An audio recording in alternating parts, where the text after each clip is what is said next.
بسم اللہ الرحمن الرحیم۔ دعا پڑھی، غم دور اور قرض ختم۔ حضرت ابو سعید خدری رضی اللہ تعالی عنہ روایت کرتے ہیں کہ ایک دن رسول اللہ صلی اللہ علیہ وسلم مسجد میں تشریف لائے تو آپ کی نظر میں ایک انصاری شخص پر پڑی جن کا نام ابو امامہ تھا۔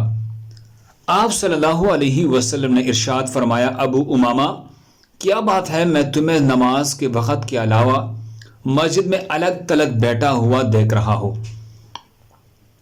حضرت ابو امامہ رضی اللہ عنہ نے عرض کیا، یا رسول اللہ صلی اللہ علیہ وسلم، مجھے غموں اور قرضوں نے گھیر رکھا ہے۔ آپ صلی اللہ علیہ وسلم نے ارشاد فرمایا، کیا میں تمہیں ایک دعا نہ سکھلا دوں؟ جب تم اس کو کہو گے تو اللہ تعالیٰ تمہارے غم دور کر دے گے اور تمہارا قرض اتروا دے گے۔ حضرت ابو امامہ رضی اللہ عنہ نے عرض کیا، یا رسول اللہ، ضرور سکھا دے۔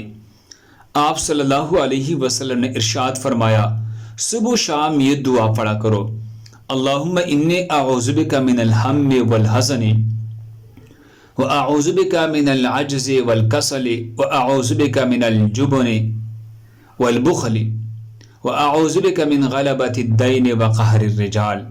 اس کا ترجمہ یہ ہے، یا اللہ، میں فکر اور غم سے آپ کی پناہ لیتا ہوں، اور میں بے بسی اور سستی سے آپ کی پناہ لیتا ہوں، اور میں کنجوسی اور بزدلی سے آپ کی پناہ لیتا ہوں، اور میں قرض کے بوجھ میں دبنے سے اور لوگوں کے میری اوپر دباؤ سے آپ کی پناہ لیتا ہوں۔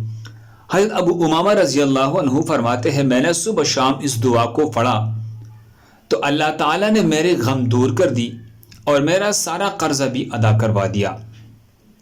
اللہ ہم سب کو اس پر عمل کرنے کی توفیق عطا فرمائے۔ دوسری مسلمانوں کی فائدے کے لیے آگے ضرور شیئر کرے۔ جزاک اللہ خیر۔